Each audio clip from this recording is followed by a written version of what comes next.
It really seems that this sport is doing everything it can to push Max Verstappen away. His team have fallen off a cliff in regards to performance and is in a near constant state of civil unrest, if not war. His teammate prefers a car that performs in the opposite way to him, and his malperformance has cost the team the Constructors' Championship, which the more we think about it, the more we believe that it's down to Red Bull mismanaging the situation and trying to facilitate the wrong driver pairing. And now, to top it all off, Max can't speak freely about his frustrations as he watches one title slip away from him and the other one be chipped away at by a team simply doing a better job. Everyone will be aware by now of Max's punishment and subsequent protest at the Singapore Grand Prix due to daring to describe his Red Bull's balance in Baku as, fricked for YouTube's sake. But following the Grand Prix, Max had some pretty damning things to say, with it seeming that the FIA's current actions could be the thing that pushes him out of the sport once and for all. Want to know why Verstappen could be facing a premature exit from the sport? Walking away is one thing, but being pushed out might mean that this gets ugly. And stick around, because even if it's not ASAP, we think that we have an idea of Max's exit strategy, with another team on the grid potentially providing him with one more championship and an exit to another. With Max being an F1 veteran at this point in his career, it can be hard to forget that he is only 26 and still theoretically has his peak years ahead of him. These peak years, however, may not be spent in Formula 1 at all, something that Max had already made clear earlier on in his career, whether due to disliking the upcoming regulations or other dreams in other disciplines, such as his desire to win Le Mans. Being at the top comes with its trials and tribulations, and Max Verstappen has certainly dealt with his fair share, but the weekend at Singapore seems to be the moment that Verstappen's patience ran out. It appears that Max can deal with the on-track drama, even the inner team turmoil that he has endured over the past year, but Max has drawn a clear line in the sand when it comes to off-track shenanigans by the FIA, with the limiting of his expression being something that he cannot tolerate. When talking about how the FIA's clampdown has affected him across the weekend, this is what the three-time world champion had to say. These kind of things definitely decide my future as well, when you can't be yourself or you have to deal with these kinds of silly things. Now, I am at a stage of my career where you don't want to be dealing with this all of the time. It's really tiring. For me, that is not a way of continuing in the sport, that's for sure.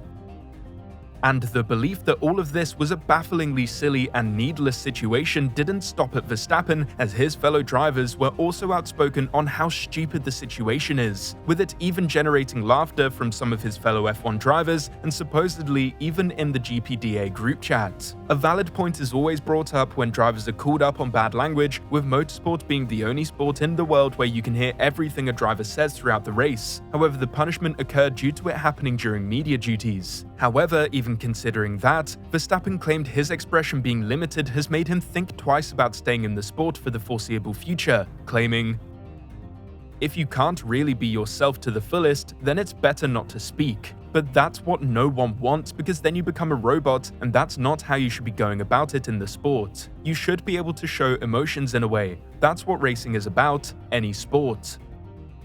So Max sees this whole situation as a pretty big betrayal by the FIA, who he has done voluntary work for, and he claims he has helped them out with small favors whenever he has been asked to. But that doesn't mean that there aren't people fighting his corner, as the GPDA is stepping in. For those of you that don't know, the GPDA, or Grand Prix Drivers Association, functions as a union for Formula 1 drivers. Its current chairman is Alex Wurz, who immediately came to Verstappen's side, with the chairman claiming that the punishment dealt to the current championship leader is excessive and unwarranted. Verstappen's original message to the GPDA about the issue generated laughter in the WhatsApp group chat, but the issue is being taken incredibly seriously. According to Wurz, they will try and solve the issue with the FIA internally, keeping the situation quiet, with the chairman having this to say about the union's approach to dealing with this issue. Personally, I always believe, and we also do this at the GPDA, we solve it internally. We don't go through the media. Very rarely does something go from the GPDA to the media, because we simply try to solve things internally for the sake of the sport and want to bring the people and the individual key stakeholders on our journey together. I think drivers have to be allowed to express themselves authentically to some extent. Of course, it shouldn't be personally offensive, and it shouldn't be discriminatory either. They've all come a long way in that regard. So for me personally, the penalty is too severe. However, Mohammed Ben Sulayem, the social butterfly that he is, decided to not just annoy the current world champion, but also decided to say some rather suspect comments that annoyed another one, with Lewis Hamilton not taking at all kindly to what he considered to be comments with a racially motivated undertone. We have to differentiate between our sport, motorsport, and rap music. We're not rappers, you know. They say the F word how many times per minute? We are not on that. That's them, and we are us. Now, given that rappers and rap music typically come from a black background and originated from such, Lewis saw the whole comment that amounted to "our civility is what separates us from the animals" as being an incredibly distasteful and borderline racist comment. And yeah, it really isn't a good look for the head of the FIA, who seemingly seems to make an absolute mess of things whenever he opens his mouth. Lewis made sure to stand at Max's side, as I think he would have regardless of Ben Sulayem's short-sighted and foolish comments, as he said, "I think it's a bit of a joke, to be honest," before going on to support Max not backing down in this whole ordeal.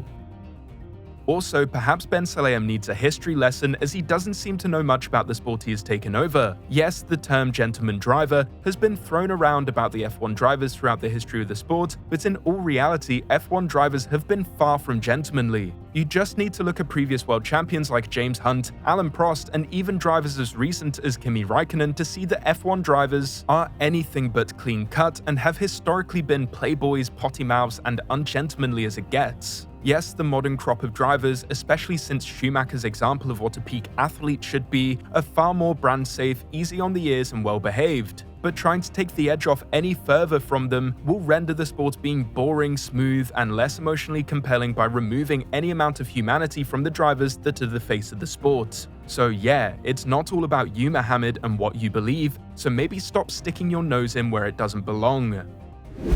So all of this whittles down to just one thing: Verstappen won't be in the sport for the long haul, and things like this are just expediting the process. However, if the storm is calmed and the GPDA gets the issue sorted, we think there is a pretty clean-cut way that Max can fight for one more championship and then exit stage left. Max has made his desire to race in other categories very well known, especially wanting to win the Le Mans 24 Hours alongside his father, and there is a team on the grid who has a decent chance of starting the new regulations well, has a group of people he already trusts in the car and engine design, while also having a World Endurance Championship car at their disposal. Now, I'm not saying that Max will go to Aston Martin if Red Bull continue down their path of self-destruction, but it would certainly tick a lot of boxes for the three-time world champion. Max has won with Honda, Newey, and Fallows, and with Stroll's limitless budget and capability to shuffle drivers across driving disciplines, it would certainly make sense for Max Verstappen to be wearing green in the future.